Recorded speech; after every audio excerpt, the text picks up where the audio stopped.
It's time now for the week that was. Let's take a look at the top stories that made headlines around the globe this week. Kicking off with the Dangote refinery, which earlier this week made its first export of petrol to Cameroon.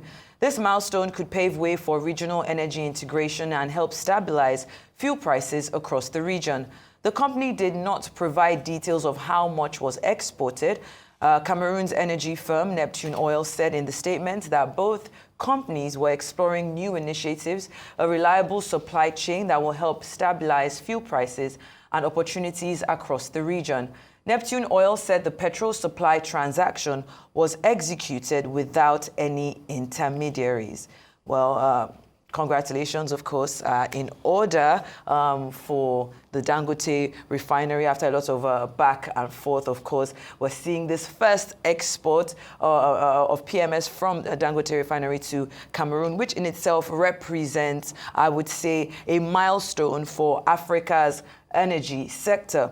Nigeria's role as a regional leader while fostering economic cooperation with Cameroon. However, sustaining this success will require, of course, challenging, addressing logistical challenges, expanding their infrastructure, and continuing to align with global energy trends.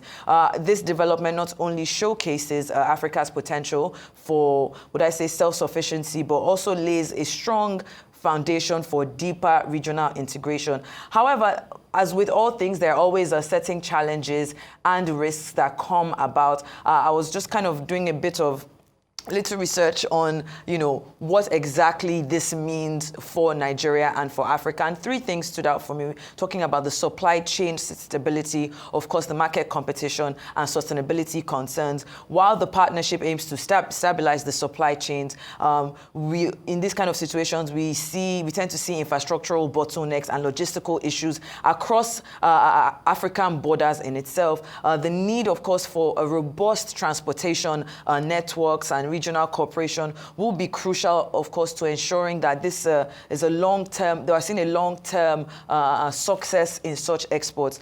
Now, if you look at market competition in itself, Dangote refinery is expanding its reach, but it may face competition from some of these established global players. The advantage that Dangote refinery, of course, has is its closeness. It's within Africa, so we're not seeing,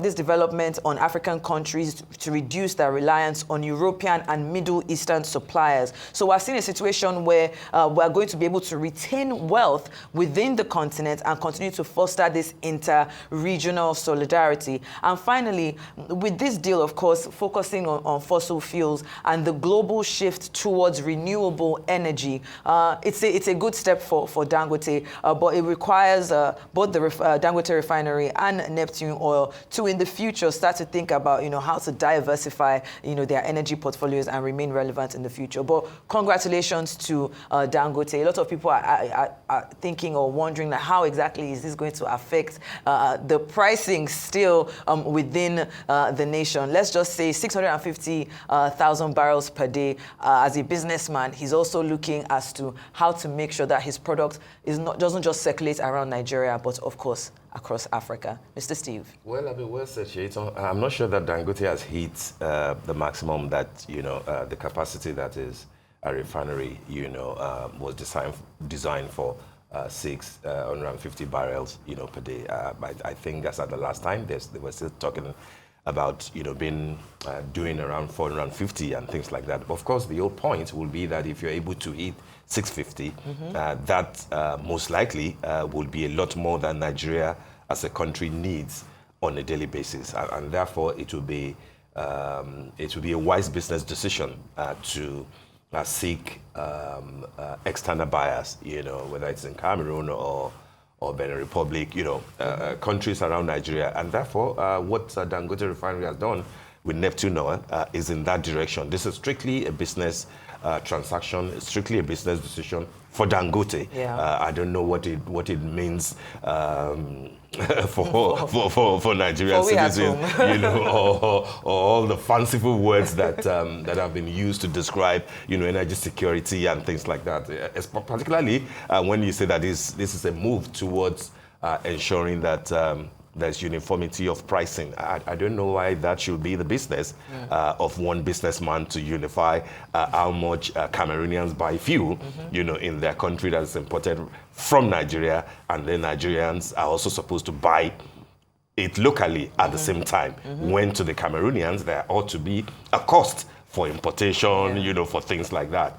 And therefore, I'm not sure what they're trying to say there. In any case, what Nigerians will be looking forward to, as we have always said, since it has become obvious that Dangote might not be interested in what will be ideal for the pocket of an average Nigerian. And so what many people are now praying for, of course, will be that the 4 refineries of the federal government, of Nigerians, of NNPC, will roll back into life. We've been assured that Port Harcourt 1 is at 90%, completion, and that they are rolling out already. It will be interesting to know where they are rolling out to, how many liters of petrol is coming out of Port Harcourt, and in which areas have they been distributed. Is there an improvement on pricing, for example, maybe within the River State area or adjoining state because of proximity to where you are lifting the fuel from? Many people are also expecting the Abuja refinery, which we are told will be like a 200,000 barrel per day, in addition to a few other smaller ones. That's the sort of competition that will force prices down, particularly for people locally in Nigeria, and not to grandstand about the fact that, when you start importing to Cameroon or Ghana or wherever, that prices will be uniform. So we congratulate Dangote for that feat. But of course, as far as Nigerians are concerned, maybe what will interest people will be what Chief Bode George said about the fact that show a bit of law, show a bit of care, show a bit of understanding to Nigerians in this season. Let them end the year with adequate gift from the federal government. Put petrol at 300 naira across board. That's his proposition. I know. And in any case, it's done all over the world when things are tight, when people are struggling. How many people will enjoy Christmas and New Year, if we go at the pace that we're going at? So, but Bode George is basically saying, show them some love, even if it's only for a week or 2 weeks or 3 weeks, for example. More so that we now have a bit of fuel coming, from the NNPC refinery in Port Harcourt. So maybe that's something that will appeal, makes sense to Nigerians much more than you say that we too will be buying locally the amount that the Cameroonians, will be buying for something that they imported from Nigeria. But again, it is business, isn't it? Yeah. And Dangote refinery is in a free zone, so we will expect that its pricing will be fairly competitive.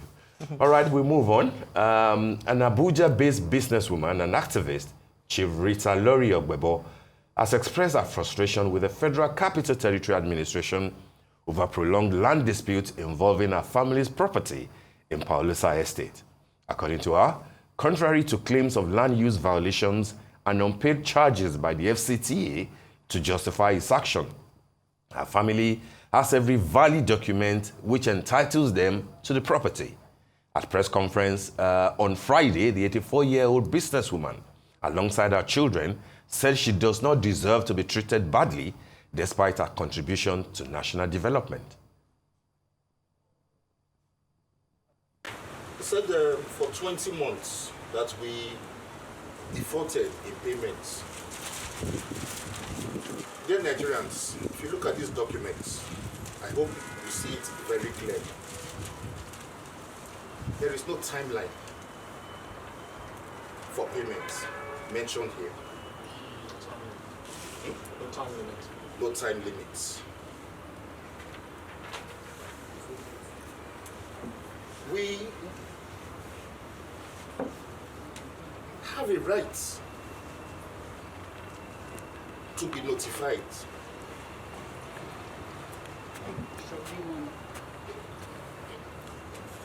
We have a right, you understand, to be informed, pre-warned of the consequences if we fail to pay the balance. We have the capacity, we've also had the capacity to pay the money. But the fault and delay has always been with them. When the minister gave the approval in 2023, 1st of February, and we made that initial deposit of 10 million. And the process of getting the receipts, we found out that our plot number was not on the system. And if you don't have your plot number on the system, they can't generate a receipt for you. And you can't make further payment because they did some improvements on their remitter platform. So you need a plot number. So if you check now, before you make any further payment or remitter, you must put a plot number. If you don't put a plot number, you can't make payments. So how do you make payments if you don't have a plot number? And they did a survey plan, which was part of the requirement for them to issue us a new plot number. So ever since they did that survey plan last year, the communication from them has been, the file has been on the minister's table for approval. Now, after 42 years, they are going to demolish it. They want to demolish it and give it to Shinda. Who is Shinda? If you take Shinda's age today, and the period we have been here, Shinda is only 14 years old. And so is Wiki. I listened to Chike talking today. I looked at him. I was sad. He take away 42 years from his age. He's only 40 years old. He was in secondary school. Is that not belittling of me at the age of 84 to go and meet the president? Mr. President, we guys someone in my country is demolishing in my house. No, I would rather die. And I will tell my story like I'm telling it now to Nigerians. And then they will know whether they are going to contribute, and at the end, when they are no more, whether their children will inherit their property or the government will take it up. Thank you.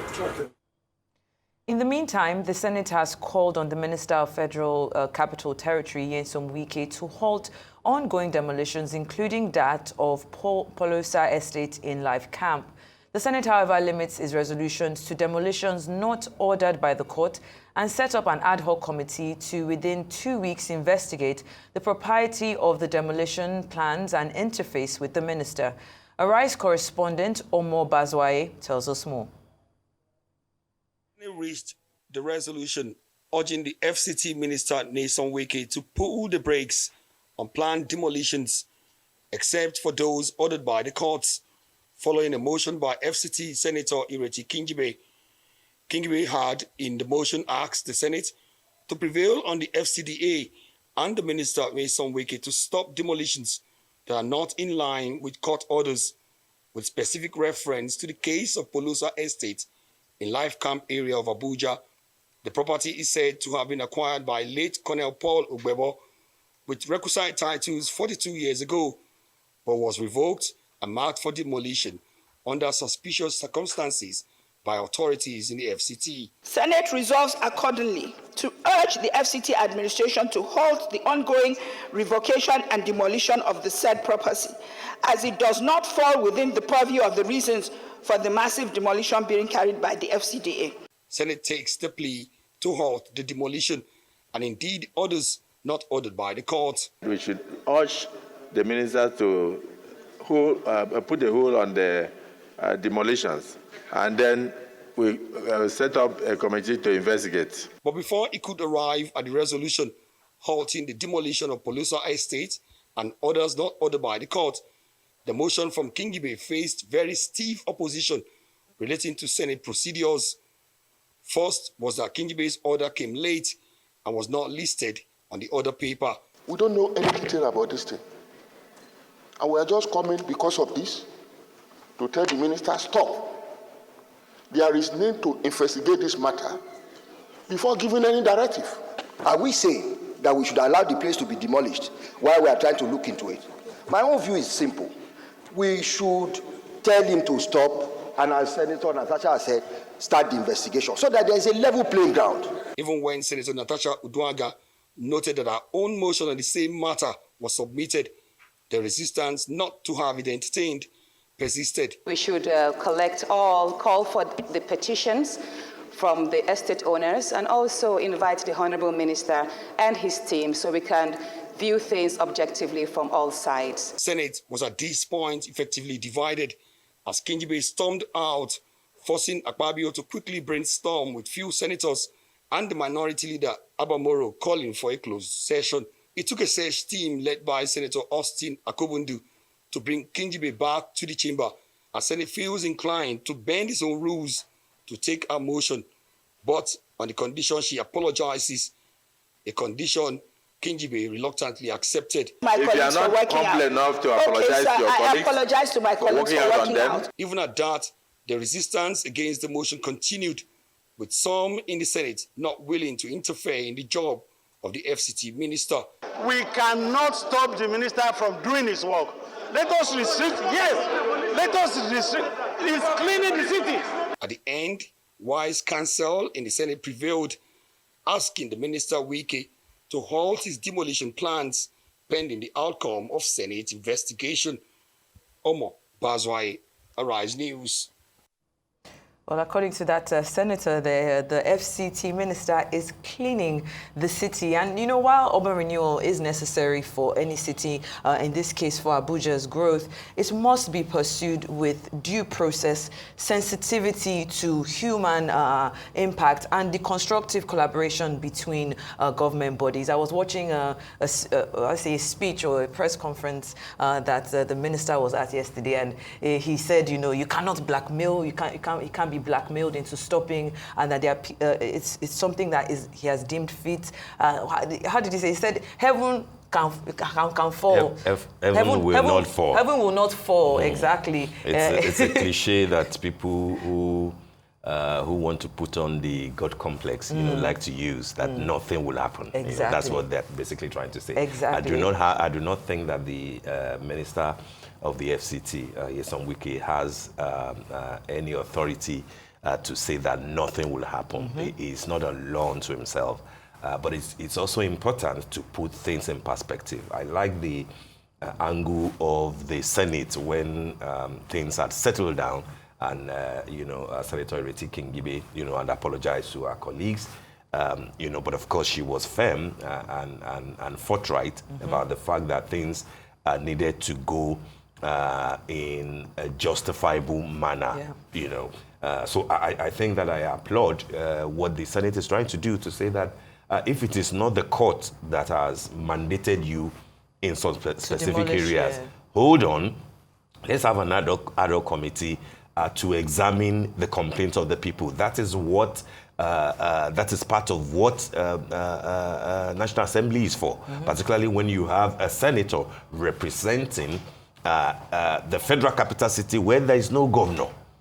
There is no House of Assembly that can intervene, when a minister appears to be running a riot. As to the specific case of Madam Rita Lori and her children, fighting over the estate of her husband, I listened to the beautiful, emotional interview she had, on Rise TV, and I think that she was, she made her point very clear. The press conference that they had, in tow after that, also explained the fact that they have some documents to show to the Honorable Minister.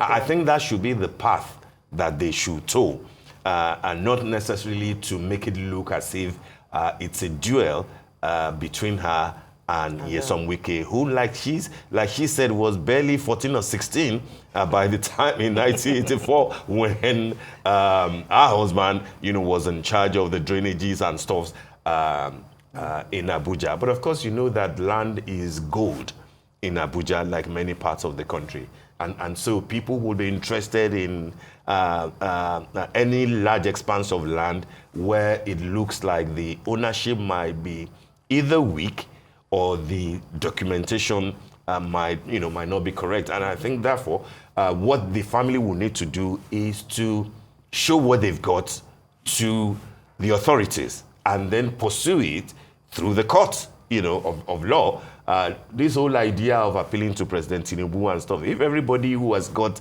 an issue with land or with housing is appealing directly to the president, what time will he have to do this? It's also important to highlight that when I listened to Larry Olayinka again on Arise TV. Arise TV gets all the key interviews, and I think that he was clear about why this was necessary. Going into the background of those who had access to that land at the time.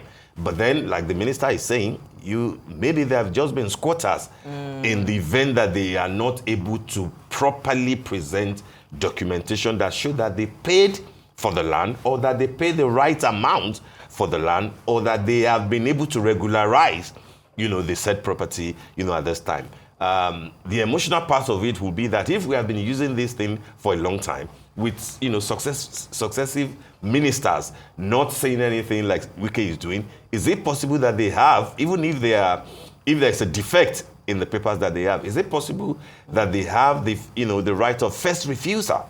So that it doesn't look as if you're just you're just taking the land away from them, and then you are now giving it to people who are said to be connected to the minister. I think that if there will be an intervention in any way from the presidency, it will be along that allegation that is it correct that this particular land that has now been retrieved from the Madam Rita Lori Ogbebo has now been given to people who are connected to the minister. That will not be fair. That will be corruption. That will be nepotism. That's the core definition of land grabbing. Absolutely, sure. And that's the area where I think that presidency might be in charge. But of course, if Madam Rita Lori is saying that, we have all the papers, we paid 10 million a few years ago, as requested by the government, I don't see why she should not go to court, to pursue that which rightfully belongs to her, according to her. But of course, yeah. I mean, very salient points that you've made this morning. And when we talk about the legal versus the humanitarian concerns, we talk about the Senate's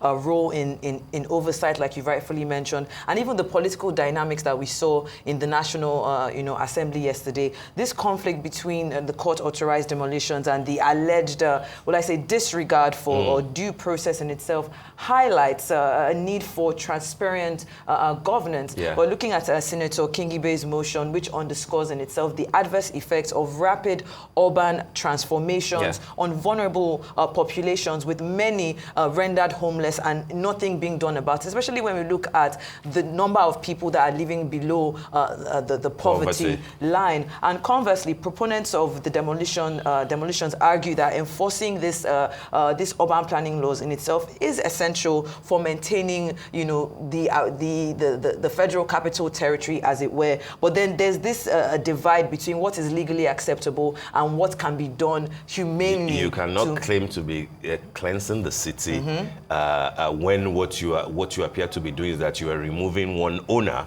and then replacing them with owners that are close to you. That's not cleansing. Yeah. That's land grabbing. Definitely. But of course, let's see how. Very, very quickly before we move on, I think for me, my top 3 recommendations will really just be the transparency. On this land matter? Yes. Transparency. They've set up that 10-man ad hoc committee. So we expect transparent, communication. Open and transparent communication. They should engage with the stakeholders, including the residents, to explain, exactly what the minister, of course, to explain what the rationale behind the demolitions are, and for the people who are there to be able to provide the legal papers. Then there should also be a review of these urban policies. There's a need for a long-term plan that addresses both compliance with urban regulations and the socio-economic realities of these residents. And finally, effective legislative oversight. The Senate's committee must ensure its investigation results is clear, it's actionable, and it can prioritize fairness and justice. It's Christmas. And if it is true that same land has been reallocated to someone close to Minister Wike, it should be reversed. That will not be fair. That will be cheating. In his speech, he did say, even if I give it to somebody he does not have such rights. He will be working against President Tinubu's laid down principles of justice. And if he happen, let's see if heaven will fall or not, on whose roof this heaven will fall. This idea that I'm bigger than the system because I played a certain role to get the president in, should be discouraged. You can't run riot all the time.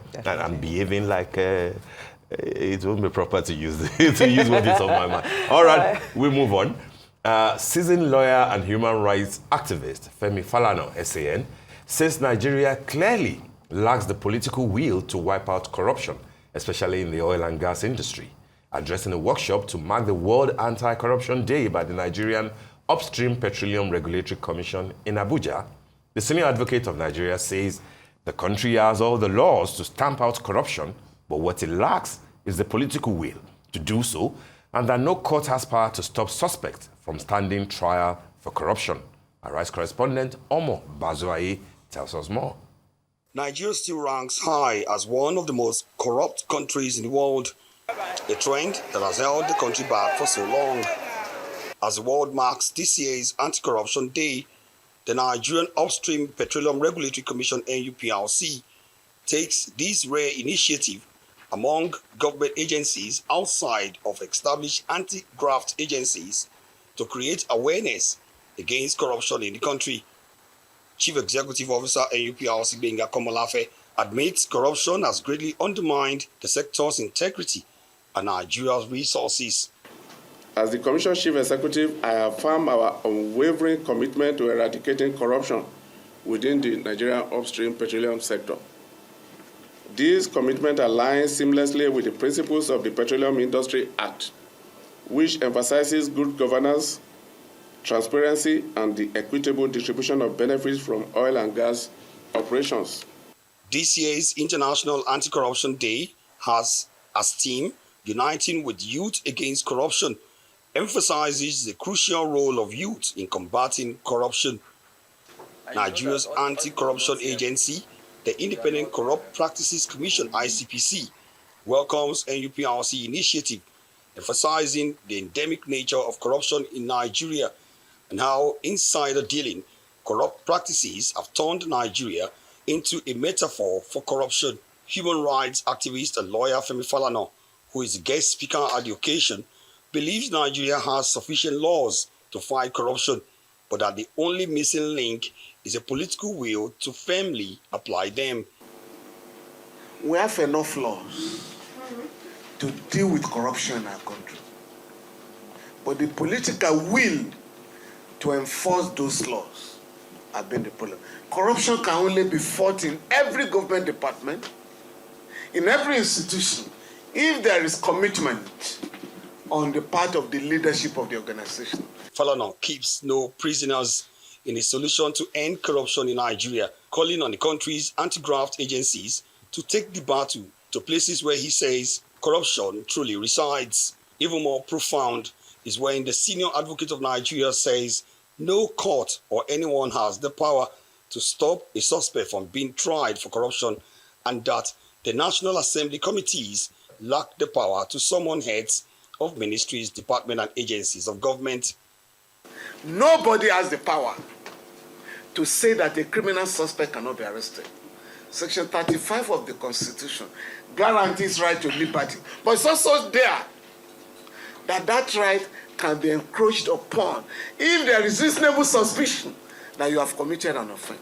The event was rounded off with integrity awards to 3 outstanding staff of NUPRC. Omo Bazuaye, Arise News. All right, I mean, that's a good one, isn't it, from Mr. Femi Falana SAN. You know, he has, for many years now, he has stepped neatly into that role of being part of the conscience of the nation, you know, speaking through to power and reminding people of many things that they might not have, you know, remembered. So I get that point, and it's very correct. It is the political will. It is in the laws. We have all the laws. And what he might be directly or indirectly saying will be the fact that those who are directly or who might be perceived to be directly benefiting from corruption will not be those who are able to neatly cleanse, you know. You can't kill something you're benefiting from. You know, even if they attempt to, it will just, they will cherry pick, basically deal with those who are not in the camp, you know, deal with those who have been, you know, whose greed level has reached, a level that it's, it's rather unbecoming. And therefore, it's part of the political will that Mr. Falana is talking about. But I think that the area that they will need to look at will be the public service itself, and of course, the oil and gas sector. The NMPCs of this world, the upstream, regulatory commissions of this world, all those people who are dealing with cash cows, your customs, customs especially, of course, your immigration, and the like, if there's political will, we know what to do. When we are ready for the sort of conversation that I believe that Mr. Femi Falana is talking about, of course, we will deal with the issue of corruption. But again, the other angle to look at will be what former President Jonathan Mills of Ghana said a while ago before the good Lord called him home, will be to look at the social, cultural angle of corruption in Africa. When people do not earn a decent salary, wages that can't take them home, they will have to look for ways to survive. Looking for ways to survive, or hustling, as people say it, is corruption by another name. And therefore, it is important to examine critically what we are dealing with in terms of when you pay a civil servant 85,000 or 90,000, and and just like NLC did, break down what an average worker will need, whether you're single or you're with family, and you know that the least that you'll be dealing with will be around 230,000, but he's paid 85,000. How is it going to cope? Something will leak somewhere. Unfortunately, that is the reality. All right. Oh, no, I just wanted to... Oh, you'd like to say something? I wanted to comment very quickly. I mean, okay, go on. This is something that Femi Falana has honed on. In fact, while I was doing a bit of reading on this story, I saw an article that he had put out back in 2018 where he was even calling out the Buhari administration for the same thing, talking about corruption and the lack of political will to fight against it. Yeah. And of course, he gave this particular speech now this time around in Abuja on Nigeria's observance of this anti-corruption day. And for me, I think, Falana's message just stands as a wake-up call for Nigerian policymakers, absolutely, for those in power to continue to strengthen institutional accountability, to empower the regulatory bodies, because we're very good at putting out policies, we're very good at putting out the laws, but to implement it just seems like a problem. And his assertion underscores the urgent need for systemic reforms to restore public confidence in governance. So absolutely. I'll just rest my case there. Well said, Shaitan, well said. All right, well, our next story derives a lot from comments made in recent times by the leader of UK's Conservative Party, Kemi Badenoch, who says she's Yoruba and identifies less as a Nigerian because she has nothing in common with people in northern Nigeria. In the words of the British politician, I find it interesting that everybody defines me as being Nigerian. I identify less with the country than with the specific ethnicity, Yoruba.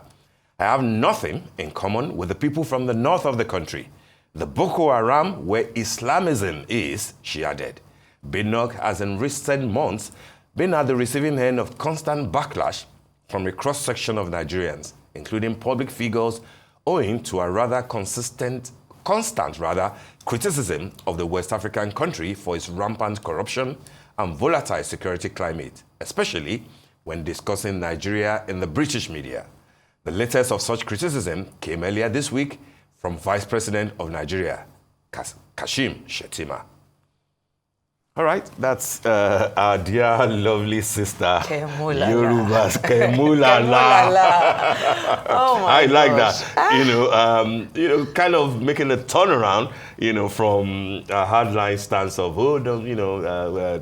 don't talk to me about anything Nigeria because I have bad memories of my time during the military while I was there. But here, after the intervention, which in my opinion was quite needed, from Vice President Kashim Shettima, who says that, we're not asking you to do PR for us. We are not asking you to support us. But if you cannot support us, leave us alone. Stop demarketing us. And he gave, good examples. He gave the example of Obama. He gave the example of our own predecessor, Rishi Sunak. Yes. He probably forgot to give the example of the mayor of London and the former, lead minister and the leader of the Scottish party, you know, who is from Pakistan, who never spoke badly about their country of heritage, unlike Kemi Badenoch. But then she has now granted an interview, I believe, to the Spectator, you know, saying that I am Yoruba, I'm not, I identify less. This idea of identify, is she identifying as a Yoruba or is she a Yoruba? You know, what precisely is she talking about? But I think that there are a few issues here very quickly before we move on to our guest. I like the fact that she brought in the idea of name. You know, she said when she was younger, people said, oh, my name Adegoke, you know, our son name. People said that it was about protecting the crown, you know, protecting the palace. So why did she leave Kemi now? She has just changed everything. And that the idea of that name is what is propelling her as a British politician now, and that she's there, you know, in London to protect, you know, the crown, to protect the people. I find that rather interesting. Maybe Kemi will need a lot more knowledge in how names work. You know, as an individual from Ondo State, you know, where her father, Dr. Femi Adegoke was from, maybe she doesn't understand what Adegoke, you know, means. But I think the area where she will even need more knowledge will be in middle name, Oluwafunto. Funto is somebody who has been given to you, albeit temporarily, to look after. So if she's saying to take care of, so if she's saying my Adegoke is about looking after the crown, and the crown that she's talking about is in the UK, maybe she should also realize that the Funto, you know, that her name represents is for those that she's now identifying with to look after her, but it will be temporary. And there's somebody who has seeded, who has released you to those people. And when they are done with you, you know, I mean, to put it rather nicely, maybe you will find your way back to where you rightfully belong. Maybe that's the whole point of identifying as Yoruba this time around. But there is something very unnerving about what she has said, given the fact that she's using the words Boko Haram, using Islamism, you know, in one breath with northern Nigeria, just to attack, I believe, you know, Vice President Kashim Shettima. I'm not sure that is the way, that is the diplomatic language that is necessary from somebody of her standing. And for somebody who represents, who is the leader of the opposition party, the Conservative Party, yeah. In UK, is she canvassing for the balkanization of Nigeria, given the historical role that Britain played in what has made Nigeria today? So is she now saying that me, Kemi Olufunto Adegoke Badenoch, you know, that I no longer believe in the union, you know, because she even used something like our ethnic enemy. Yeah. I find the words that she has used, you know, very disturbing. You know, Badenoch's critique highlights the tension between the global diaspora's freedom to critique, you know, Nigeria and their role as, you know, their role as ambassadors of their heritage. You know, her remarks definitely reinforce existing negative narratives about Nigeria, and you know, on that end, of course, it starts to affect perceptions about the region. And then when you say, oh, you are doubling down on the comments about Nigeria and say, oh, I'm Yoruba, I don't identify. We, the Nigerian people, see ourselves as one, regardless of the ethnic tensions that we may have come across over the last couple of years. We are one. We have over 250. We are one. Exactly. We have over 250 ethnic groups. It's not just Yoruba, Hausa, Igbo. There's so much, you know, when we look at the intricacies of the ethnicities in Nigeria. Yeah. However, I want to just play the devil's advocate for a quick second. That's allowed. Now, even though I don't agree with how doubling down on her comments, initially when she spoke about her own experiences, I understand it, because the truth is I do have friends who left Nigeria, who grew up in Nigeria and, you know, left, you know, at early ages because of what they experienced. I know of someone who actually lost a family member in Nigeria, and that was the reason why the family had to leave. And it was because of, corruption. It was at the time we were having lots of, robbery cases, and that in itself, of course, has set up how they perceive the country. So if that person leaves the country now and is in the UK, and they decide and they become someone prominent, and they say they want to use that experience to define the country, they are allowed within that right. However, again, I mean, we saw what happened when Davido went on that on that radio show and spoke about what's really going on. Let our focus not be shifted and say, okay, as Nigerians, we're banding together just to bash Badenoch because of what she said. Let's also look inward and try and figure out exactly what we need to do as Nigerians, what we need to do as the government, what we need to do as civil organizations to make sure that when certain things are being said about our country outside, we can actually fight it with true facts that no, Nigeria is a better country. I understand, Vice President Kashim Shettima coming out to defend us, but really and truly, we're just talking about anti-corruption and what Femi Falana has said. We still have a lot of work to do. We do. Let us do our homework so that those that are using our the negative things that have come out of Nigeria to bash us, we can come back and say, oh, but this is what we have to offer. There's a certain responsibility, of course, that also rests in the Nigerians in the diaspora to represent us well. There are good things about Nigeria, and we will continue to highlight those things until we make Nigeria great. Nigeria will be a better place. Kemi Badenoch cannot slow Nigeria down. If England was an El Dorado that she's trying to paint it, they would not have had 6 Tory leaders since David Cameron left in 2016, including one prime minister who had to go because of scandals and corruption and everything. These hallucinations about Nigeria must stop. If Kemi Badenoch had unbecoming situations while she was here as a teenager, let her seek therapy. But the continued bashing of Nigeria must stop because frankly speaking, there are issues even where she's seeking to be their prime minister too. Definitely. All right, then I think that's a good place to end it. This was a lot of fun. Well, that's all that we've had on the week that was.